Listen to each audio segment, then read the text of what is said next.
오늘 설교 말씀의 제목은 제도와 문화와 기술. 성경 말씀은 레위기서 11장 44절 한 절을 같이 봉독합니다. 시작. 나는 여호와 너희 하나님이라. 내가 거룩하니 너희도 몸을 구별하여 거룩하게 하고 땅에 기는 바 기어 다니는 것으로 인하여 스스로 더럽히지 말라. 아멘. 이 말씀은 구약 시대의 율법 시대의 말씀입니다. 본문 말씀 땅에 기는 바 기어 다니는 것으로 인하여 라고 하는 말씀이 구약 시대에는 당연한 말씀이었어요. 그러나 생각해 보면 오늘날로 보면 땅에 기는 것들로 인해서 사람들에게 유익하게 하는 것들이 너무 많습니다. 과학이 발달을 해서 그래요. 그래서 오늘날은 그리스도인이든 그리스도인이 아니든 땅에 기는 바 기어 다니는 것들로 인해서 많은 영향을 보충하고 있는 현실입니다. 이 말씀을 드리는 이유는 성경 말씀은 시대적으로 구분을 하지 않으면 안 된다, 이런 의미가 있는 겁니다. 세상의 발전하는 속도는 마치 빛의 속도와 같아 보여요. 얼마나 많이 발달을 하고 있는지 알 수가 없습니다. 사막의 나라 사우디아라비아 빈살만 왕세자는 새로운 도시를 건설하고 있습니다. 네옴시티라고 하는 도시예요. 여기는 1000단을 이미 넘어섰습니다. 그 도시의 반경이 170km라고 그래요. 그 도시를 500m 높이의 빌딩으로 꽉 채우고 끝에서 끝을 통과하는데 15분이면 충분한 고속철도를, 지하철도를 건설을 한다고 합니다. 탄소를 제로화한다. 이건 좋은 생각이죠. 가능할지는 모르겠습니다. 탄소 제로라고 한다면 자동차, 철도, 주방, 담배, 이런 모든 것들에 대한 일대 혁신을 말하는 겁니다. 이 사우디아라비아의 네옴시티 건설에 우리 대한민국의 여러 기업들이 지금 참여하고 있습니다. 이뿐만 아니라 사우디아라비아는 사막의 나라예요. 사막에서 농사를 지을 수가 없었습니다. 오랫동안 많은 돈을 투자해서 시도를 했지만 실패를 했습니다. 그러나 한국의 스마트팜 기술이 사우디아라비아의 사막을 풍요로운 농토로 만들고 있습니다. 이것은 세계적으로 봐도 아주 유익한 일이고 우리나라에는 어마어마한 외화 획득의 장이 되는 것이죠. 생각해보면 사우디아라비아 사람들은 아브라함의 아내 사라의 몸종 하갈에 의해서 출생한 이스마엘의 자손들입니다. 성경에서는 분명히 그들에게 하나님께서 말씀하시기를 복을 주시겠다라고 말씀하셨어요. 이들은 땅속에서 나오는 원유로 경제적으로 전혀 부족하지가 않습니다. 아마 세계에서 가장 돈 많은 나라라고 해도 과언이 아닐 거예요. 물론 이스라엘도 있고 여러 나라가 있기는 합니다만 정확한 데이터는 제가 내보질 않아서 이야기 드릴 수는 없습니다. 이 원유에 대해서는 기회가 되면 제가 그 비밀을 말씀을 드리려고 하는데, 오늘은 그 주제가 아니기 때문에 그 원문은 그냥 넘어가겠습니다. 얼마 전 주일 예배, 오늘처럼 예배를 드리기 위해서 준비하다가 핸드폰을 떨어뜨렸어요. 액정이 그렇게 박살을 낼 수가 없어요. 그래서 KT 대리점을 갔더니 같은 조건으로 갤럭시 25 새로 나온 울트라로 바꾸어 드리겠습니다 라고 이야기를 해서 바꿨습니다. 그런데 놀라운 거는 제가 사용하던 갤럭시 23 울트라는 그 카메라 화소수가 1억만 화소였는데 이거는 2억만 화소라는 겁니다. 그 단어에 대해서 어떻게 평가를 해야 될지 저도 잘 모르겠어요. 휴대폰으로 세계 각국의 언어를 구사할 수 있는 그런 AI 시대, 연설도 만들어주고 설교도 만들어주는 AI 시대에 우리는 살고 있습니다. 근데 저는 아직 AI 운영에 대해서 습득을 하지 못했습니다. 습득을 할 계획은 있어요. 왜냐하면 초안을 잡는 데 상당히 도움이 될 것 같은 생각이 들었습니다. 지금은 처음부터 끝까지 성경과 참고서를 가지고 설교 원고를 만들고 있기 때문에 그렇습니다. 1974년 광복절 날 개통한 한국의 지하철 1호선에 이어서 2호선이 1980년과 83년도에 개통을 했습니다.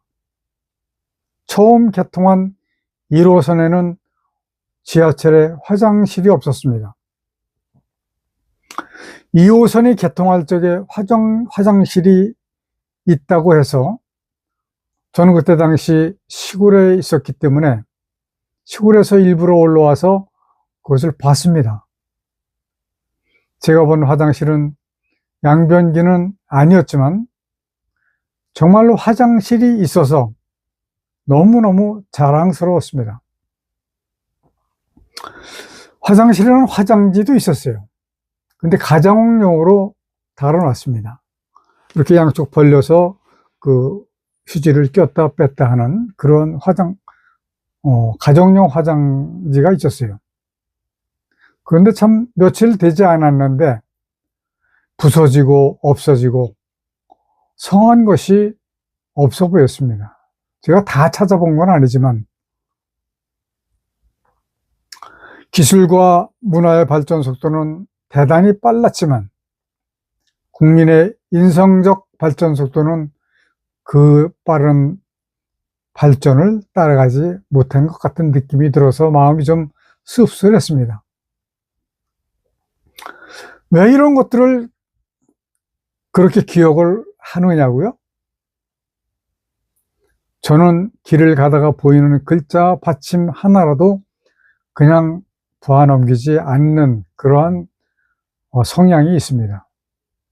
제 아내가 이렇게 말을 해요. 세상에서 2%도 되지 않는 부류에 속한다고. 저는 이렇게 대답했습니다. 그렇기 때문에 이 어려운 와중에 성경의 오역을 고칠 수 있는 것이다 라고 말을 했습니다. 1970년대까지만 해도 교회가 세상의 문화를 이끌었습니다. 서구의 문명을 타고 들어온 기독교였기 때문에 그렇다고 볼 수 있어요. 음악, 문화, 레크레이션, 또한 이에 대한 많은 기구들, 이러한 것들이 세상의 문화를 앞질러서 리드하고 있었습니다. 그러나 당시도 세상의 문화 기술은 급속도로 발전을 했어요. 교회의 문화와 기술은 정체되어 있는 상태에서 그러다 보니 언젠가부터는 교회가 세상의 발전을 따라가지 못하고 점령을 당하는 상태까지 오게 된 것이죠. 그렇다고 하면 우리는 그걸 그냥 그대로 받아들이는 것이 아니라 과연 무엇이 어떻게 변했으며 이에 대한 결과는 어떻게 되어가고 있는가, 이것을 따져볼 필요가 있습니다. 제가 처음 예수 그리스도를 믿기 시작한 것은 1975년 36개월 해군을 제대하고 고향에서 믿게 되었습니다.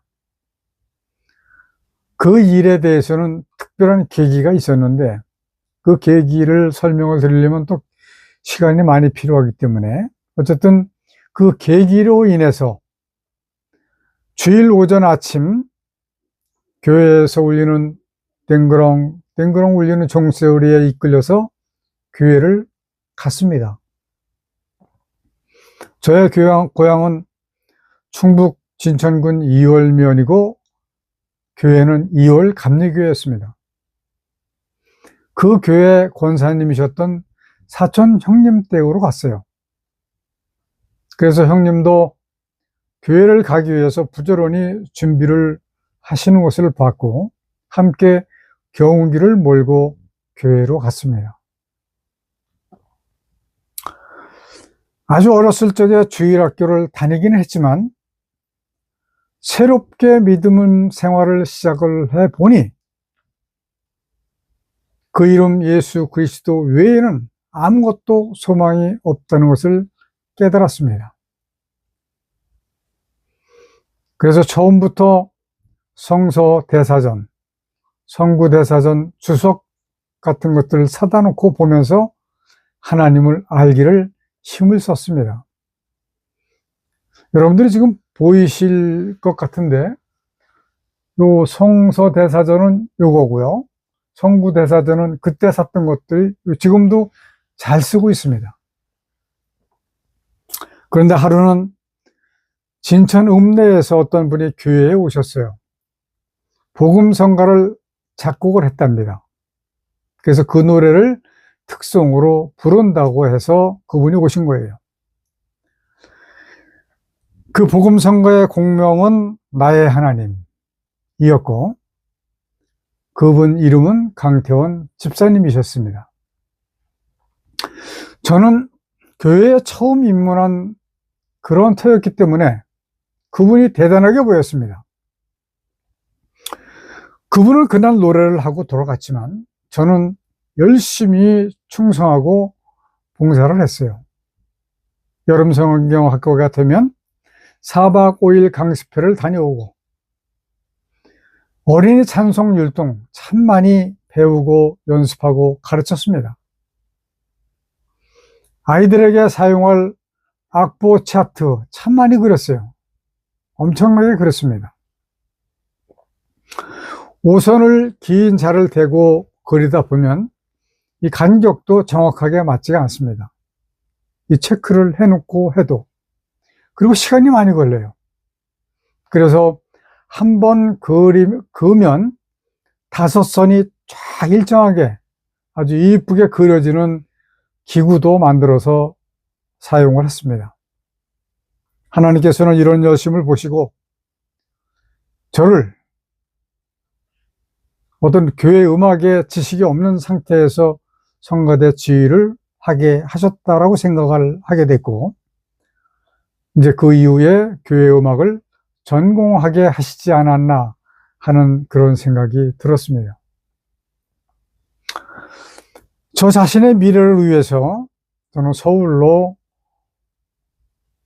올라왔습니다. 그래서 중곡동 성은감리교회에 등록을 하고 다니면서 그때에도 그 기질은 변하지 않았던 것 같아요. 정말 열심히 충성하고 봉사를 했습니다.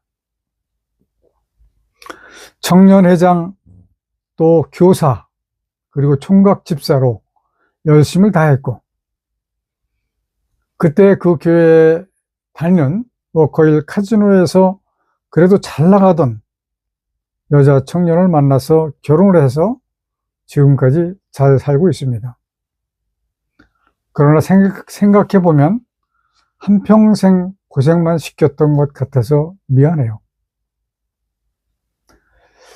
예수 그리스도를 만나고 세상의 모든 소망은 과감하게 버렸기 때문에 경제적으로 문제가 많았습니다.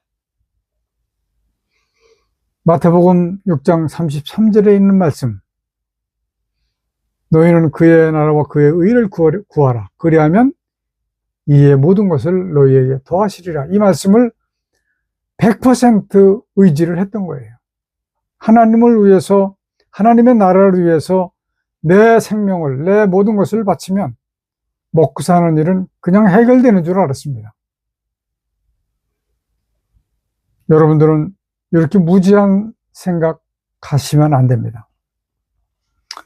그래서 그때 당시 어린이 대공원 건너편에 가게를 임대를 했고 간판을 걸었습니다. 교회학교 성품사라고 하는 간판을 걸고 주일 학생들에게 시상하는 학용품을 생산을 했습니다.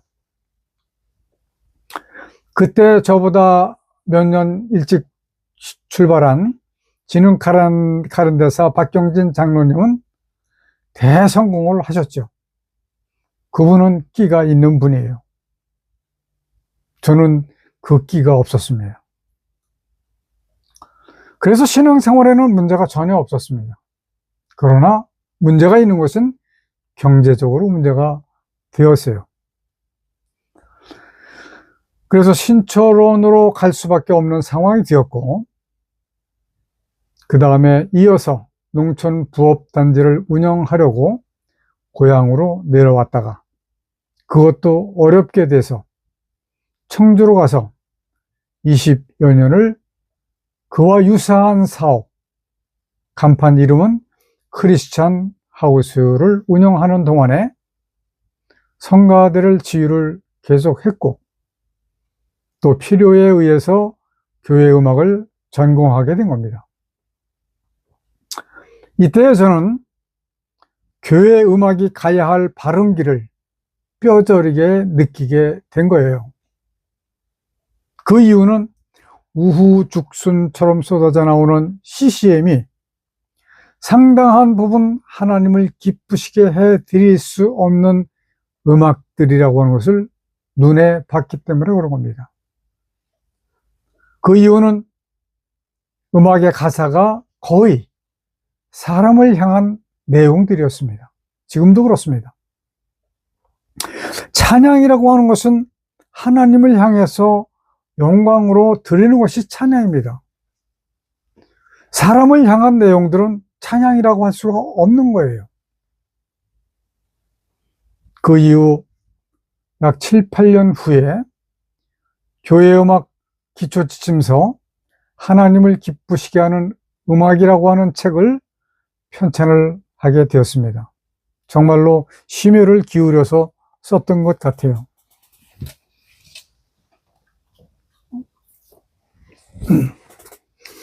보신 분들도 많이 계시겠지만 이 책입니다.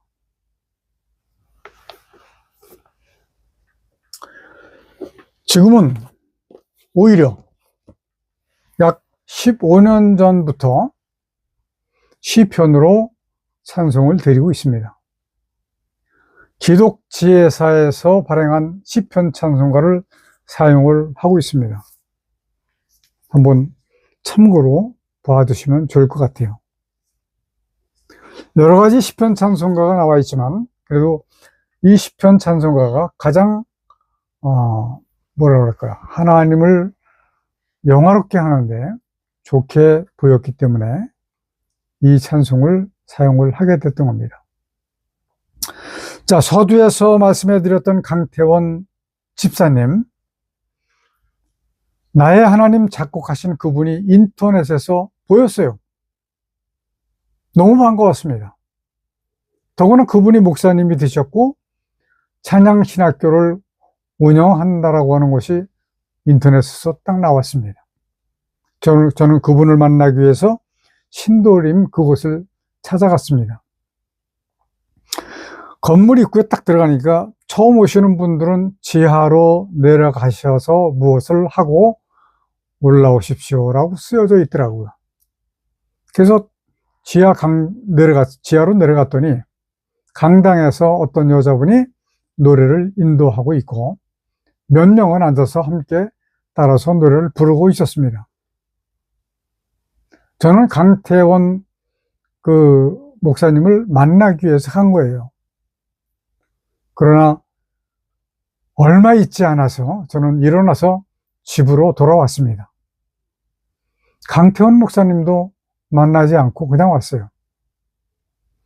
왜냐하면 그분은 이미 몰락한 유럽의 교회와 같이 악한 마귀에게 잡혀 있다라고 하는 것을 눈으로 봤기 때문에 그런 겁니다. 그때 당시 저의 생업은 LED 조명이었습니다. 영업도 하고 시공도 하고 그렇게 했습니다. 그 노래를 하고 있는 강단에 LED 조명, 번쩍번쩍하는 장식을 꾸며놨는데, 그리고 밤무대에서나 볼 수 있는 뱅글뱅글 돌아가는 조명까지 해놓고 있습니다. 이런 장식 하나님께 왜 필요할까요?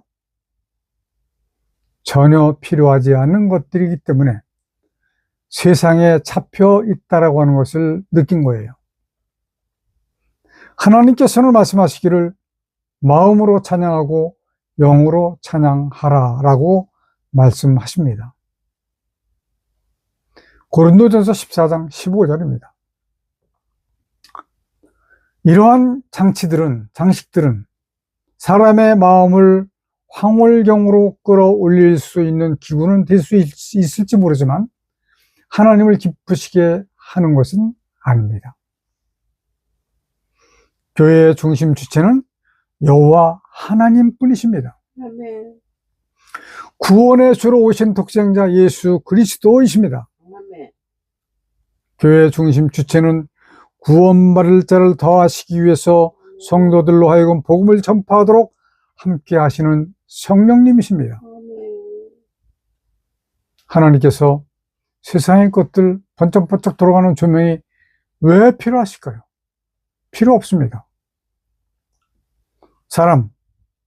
그들의 목적은 하나님의 영광이 아니고 사람들을 향해서 가지고 있기 때문에 그런 거예요.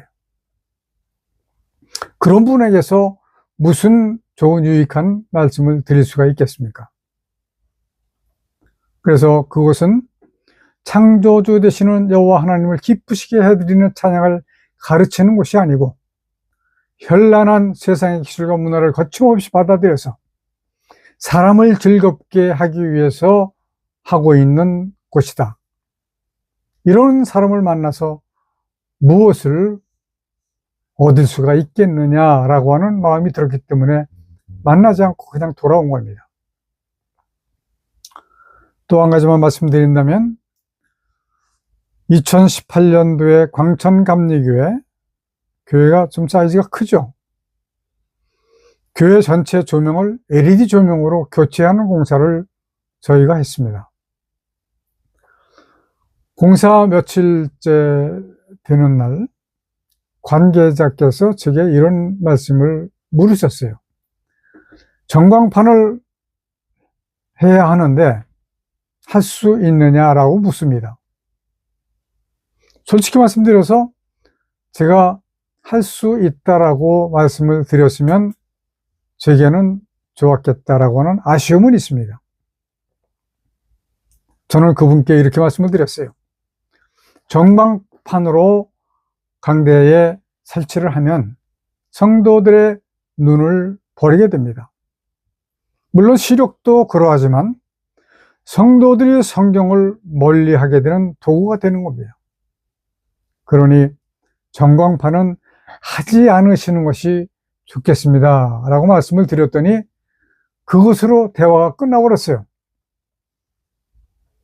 만약에 제가 전광판 공사를 했다면 조금은 더 싸게 할 수도 있었을 테고 또 조금 더 좋은 제품으로 할 수도 있었겠지만 그리고 제게 어느 정도의 수익도 생겼겠지만 그렇게 말씀을 드리니까 그냥 그거로 끝나고 말았습니다. 나중에 보니까 전광판을 달아서 쓰고 계신 걸 제가 봤습니다. 젊었을 적에 남대문 시장에서 돈도 많이 벌었고 한때를 날렸던 고향 후배에게서 전화가 왔습니다. 오래전 이야기죠. 고향시로 이사를 했는데 출석할 만한 교회를 찾지 못해서 저보고 아는 교회가 없냐고 물었습니다. 마침 이사한 곳에서 그 후배가 이사한 곳에서 멀지 않은 곳에 신학 시절에 함께 하시며 가르쳐 주셨던 정통 청교도 교회 정대훈 목사님이 심호하시는 삼성제일교회가 있어서 소개를 했습니다. 그 후배는 그 교회를 한 번인가 두 번을 다녀왔습니다. 그리고 다른 교회를 기웃거리고 있어요. 제 생각으로는 정확한 이유는 모르겠습니다. 왜 안 나가냐고 물어보면 사람이 너무 많다라고 하는 이야기밖에 안 했지만 설교가 좀 딱딱하지 않았을까 하는 마음이 들었습니다. 그러다가 그 후배가 큰 수술을 했어요. 거의 이 가슴 부분서부터 배 밑에까지 그 자국을 봤는데 수술을 하고 재활치료를 받기 위해서 지충역 인근 병원에 있는 동안에 그 인근 교회를 갔는데 교회가 희한하다라고 하면서 제게 한번 와서 봤으면 좋겠다고 이야기를 하는 거예요. 그래서 저는 그 교회를 가봤습니다. 빌딩은 높고 10몇 층인 것 같은데 전층을 임대가 아니라 분양을 받았더라고요. 제가 보기에는 한 150평 정도 되는 큰 사이즈였습니다. 그런데 주로 젊은이들이 많이 있고 약 한 200~300명 돼 보였습니다. 우리처럼 나이 많이 먹은 사람들은 몇 명 되질 않더라고요. 그리고 실내 조명이 밝지 않았습니다. 지금도 기억해보면 어두웠다라고 생각이 들어요.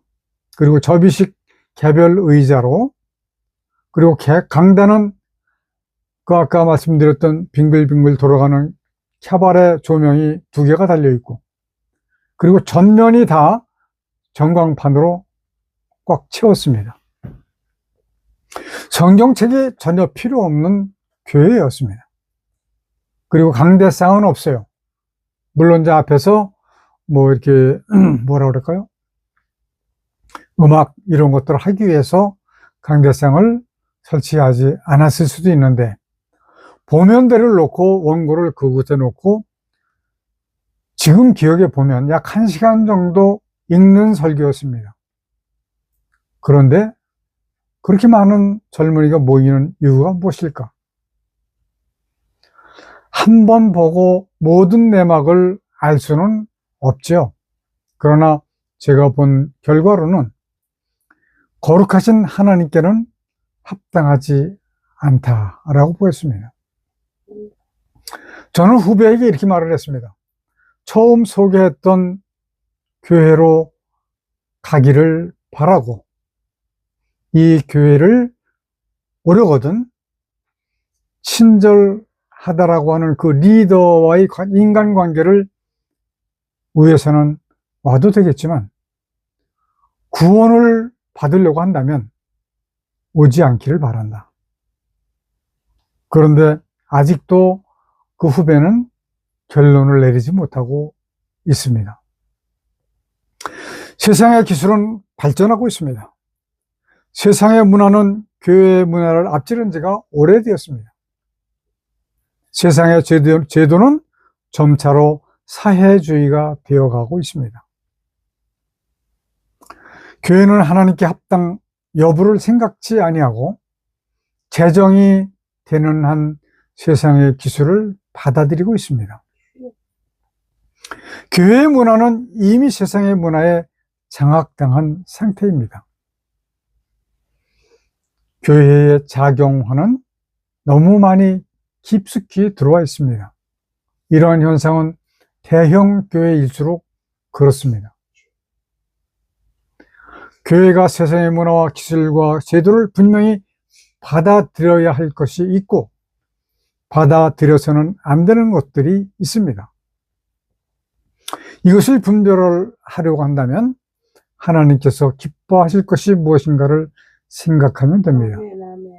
옛날에 이런 말이 유행했던 때가 있습니다. 지금 내 앞에 있는 이 문제가 예수님이었다면 어떻게 하셨을까? 지금도 이것이 정답입니다. 호화롭고 값비싼 크리스탈 강대에서 설교하면 설교가 더 잘 되나요?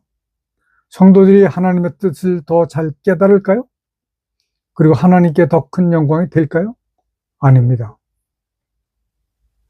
저는 크리스탈 강대상이 시판되면서부터 왜 저것이 세상에 나왔을까?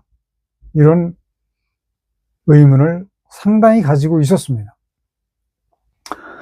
유럽의 고딕식 교회는 정말로 멋있습니다. 석회석 대형 벽돌로 건축을 했습니다. 근데 제가 눈으로 보고 사이즈를 측정을 해보니까 60cm에 60cm, 길이는 약 120cm 정도가 되는 그런 석회석으로 잘라서 건축을 한 겁니다.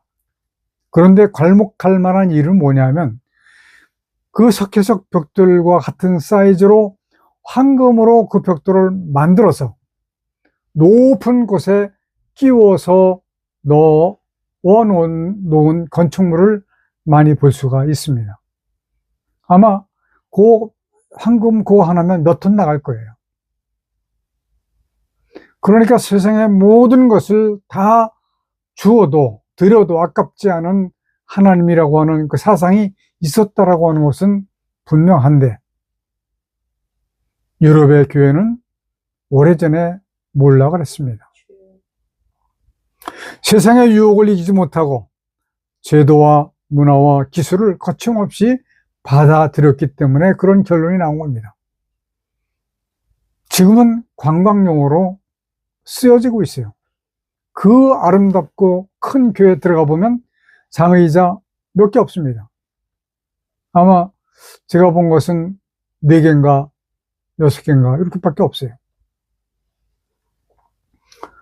이러한 세상을 살아가고 있는 우리는 경각심을 가져야 됩니다. 그리고 경계해야 됩니다. 문화와 제도와 기술을 무작정 다 받아들이지 아니하고 하나님께서 기뻐하실 것이 무엇인가를 생각하면서 고민하면서 받아들여야 될 것만 받아들이시는 여러분 되시기를 간절히 축원드립니다.